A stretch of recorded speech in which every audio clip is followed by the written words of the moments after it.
Ya. Tadi. Okey, tu lah tadi saya cakap tadi. Apa maksudnya? Daripada era filem-filem yang sedemikian, tiba-tiba pertengahan 80-an datang kutu-kutu dengan fikiran-fikiran rebel dengan gaya dan pemikiran yang tersendiri. Jadi macam manakah fikiran Nasir Jani tu boleh terjetus? Dia balik-balik rasanya masa kita orang start nak bekerja tu kan. Mahathir naik aja kita pun start bekerja. Dan kita orang baru graduate. Abang pun daripada ITM, abang Mescom. Ambil ni specialize ni apa advertising. Itu catat transport. Itu pasal kat ITM pun dah kenal dia. UA semua sama tu. Okay. So, actually masa tu kita dah macam kita pemikiran barulah. Macam dia akan ada puak-puak kelompok-kelompok macam tu yang macam kita tak naklah filem macam ni ataupun muzik macam ni. Itu pasal jadi perubahan benda yang apa jadi perubahan poor internet connection. Okey. Masa tu bukan abang seorang je. Yang sebenarnya kita ada macam satu gerakan masa tu nak buat short film pun semua pakai filem mahal. Tak macam sekarang dengan handphone. Jadi macam budak-budak sekarang ni yang tak suka ni kan ada kumpulan dia sendiri, geng-geng dia yang ni. Jadi kita orang pun ada grup yang kita orang panggil tu, kita orang selalu ada perbincangan dekat Dewan Bahasa Sudut Penulis. Ni grup filem cerdik. Filem cerdik. Filem cerdik. Kita bincang dalam buku ni ada, semua ada tulis ni dalam ni ada. Okey. Background dia itu ada orang-orang dia yang terlibat masa tu kan, Tan Sri Johan Jaafar, Hasan Gutalib, Abang Ansur Putih baru balik daripada US, arwah Dr. Anwar Noarai pun baru balik, and then wartawan ada sama masa tu Usman, Nafiah Samad, Zakaria Arifin, ramai lagi lah semua geng-geng yang ni. Jadi masa tu juga Finas baru ditubuhkan. 81. Mahathir naik aja Finas ni. Jadi Finas pula dipenuhi oleh orang-orang yang mana nak cakap lah, masih lagi sakti-baki pemikiran Jalan Nampas, wartawan daripada Singapura. Di situ yang dia jadi clash. Jadi cara yang paling best ialah orang selalu fikir macam aku kalau nak buat filem aku nak buat lain. Itu yang it's just bukan trying to be different, tapi we are trying to bawa statement.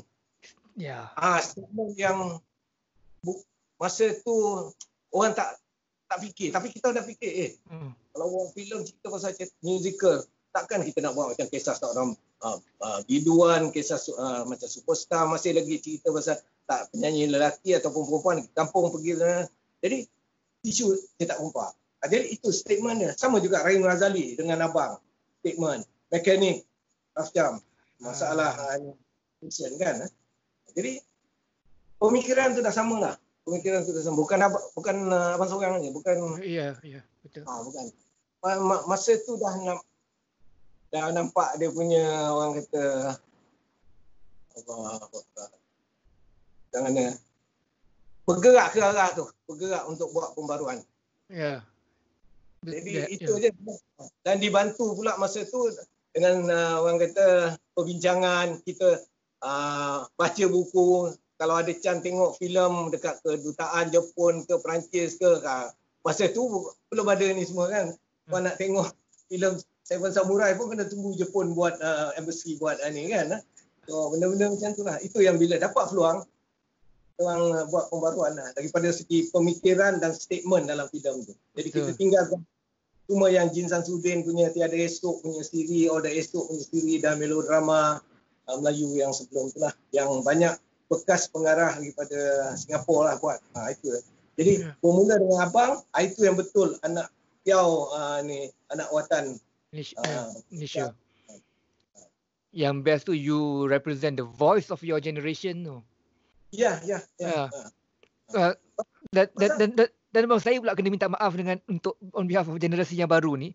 Dan apabila generasi baru ni buat cerita, tak ada pun what are they trying to, what is the statement that they are trying to say? What is the voice of their generation? Saya tak boleh dengar apa-apa bunyi daripada mereka, statement yang mereka nak katakan. Ustaz, dalam cerita macam ni lah. Background kan, apa yang dia nak fight. Kalau nak fight, ni kan kebanyakan tu daripada anak orang-orang yang, macam kau juga lah, kau kata kau middle class, bapak engkau dah ni besar di KL, lain. Jadi kau kena cari benda yang lain. Dan sekarang ni, benda yang akan terus diperjuangkan, yang boleh jadikan statement dalam karya seni ialah balik-balik salah guna kuasa.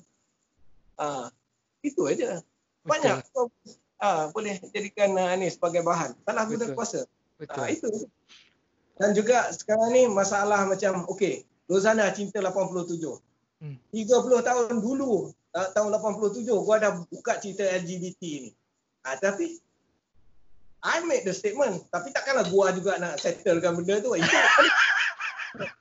kata politician. I've done my part. Tapi it's the politician lah kena take over from there. Kau ada power, kau ada kuasa, kau boleh buat whatever lah undang-undang untuk orang kata mencegah benda ni sebelum jadi serabut. Jadi macam sekarang ni kan. Sekarang maknanya senang cerita lah. Bila gua mati nanti orang tanya apa yang gua dah buat untuk menghalang LGBT ni, I've done my job. Gua dah ada jawapan gua. Gua ada gua punya report tu. Ya. Sekejap ni.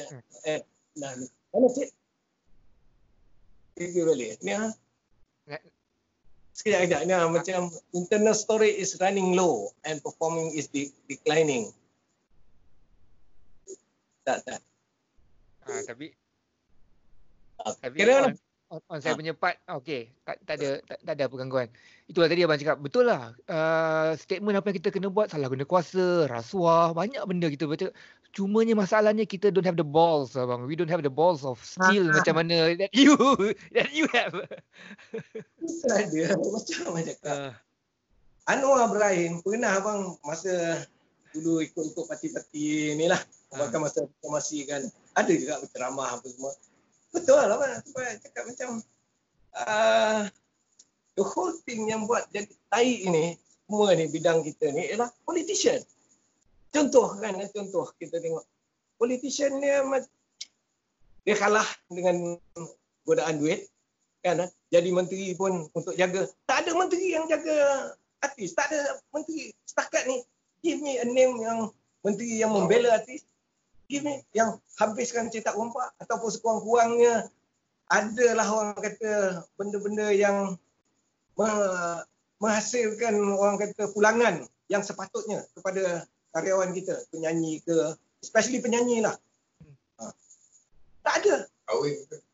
Kahwin je ada. Artis ada. Menteri kahwin dengan artis ada. Tapi nak tolong artis tak ada. Jadi kenapa mindset tu jadi macam tu? Menteri-menteri tu. Dan menteri-menteri tu kebanyakan macam abang cakap tadi lah. My generation. Di situ yang jangan salahkan sekurang-kurangnya macam ni lah. Ambil iktibar lah apa yang dah jadi itu. Sekarang time untuk betulkan balik. Gunakan TV station. Gunakan radio. Especially radio. Radio paling best. Pasal kau boleh main lagu. Banyak lagi lagu-lagu yang beri semangat. Lagu yang membina mindset yang baru. Bukan tak ada. Ada. Yang selama ni kau padamkan, kau gam. Oh pasal dia ni nampak melawan. Oh gam apa semua. Sekarang mainkan balik. Yang kurang-kurangnya royalty. Tak keluar. Ya. Betul. Lega dalam negara kita. Betul. Bagulah orang tahu. Okey, contohlah paling senanglah contoh kan. Okey, kalau kau nak lagu tentang Melayu yang ni kan. Okey. Lagu apa yang nasib dia lagu? Kersani Semerah Padi. Semerah Padi. Itu Melayu yang ni kan. Okey, untuk Melayu dan rakyat Malaysia, kita ada Khatulistiwa. Banyak. Tak payah tabak. Kita boleh banner. Untuk the whole nation, kita ada Khatulistiwa. Pasal gua pernah tengok baru-baru ni aja tahun lepas, Disember ke apa, Blues Gang perform minus arwah Kim lah dekat backyard. Cina, Melayu, India, orang putih minta lagu Khatulistiwa, nyanyi sekali sama. Cool. Ha, bayangkan power of itu. Tapi politician tak dapat. Kita dah bagi tahu tak nak dengar. Pasal Lanon tahu kalau benda ni apa dia buat kan, dia orang habis.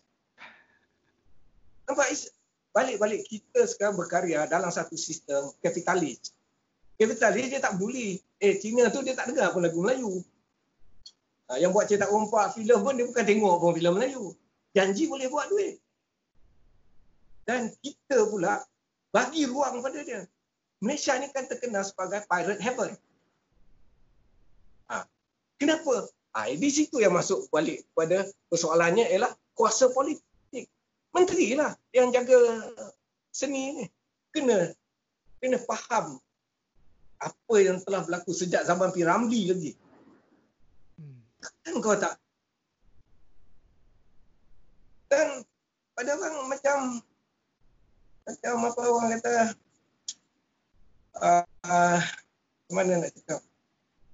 Allah Akbar. Dia tak rompak ni kan. Dia lebih macam orang kata menguntungkan pasal politik itu. Politician senang ceritalah. Berapa ramai yang buat pirate tu, filem ke, DVD ke, CD ke apa semua tu. Semua tu dipayung oleh politician. Bukan politician yang sekarang, dulu UMNO. Pasal kalah dengan duit. Macam cakap lah. Sebelum tu, dulu miskin. Bila masuk politik kaya.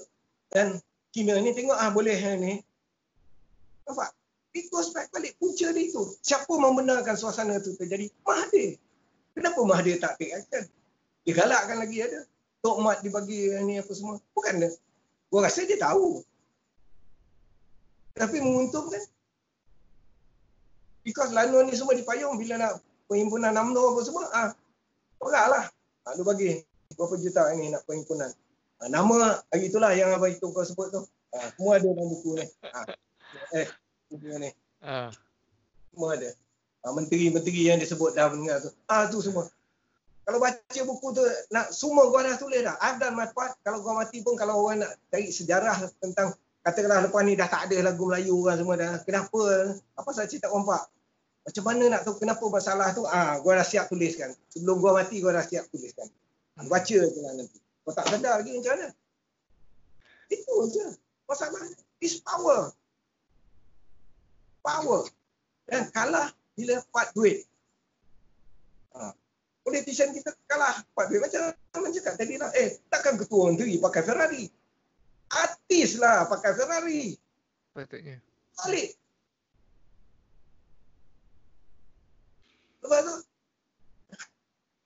menteri kahwin artis. Bukan nak tolong artis. Jadi benda ni dah start berlaku kan mula bila Mahathir start mengintah apa semua. Jadi abang dah nampak benda ni. Itu yang luahkan semua dalam karya-karya abang. Filem ke, kau nak tanya kenapa kan. Macam yang graffiti, mana hilangnya 2.7 bilion tu. Itu semua keadaan semasa yang spark kita untuk itu aja. Dia dah ada kat situ. Jadi abang pula diajar, abang belajar filem. Setakat Malaysia aja, luar negeri apa. Jadi kita diajar yang macam you can make statement, you have to record.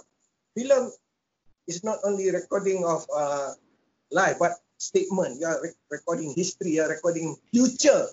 Even though at that time, kau tak nampak future lagi. Tapi without you realizing it, actually, you are recording future.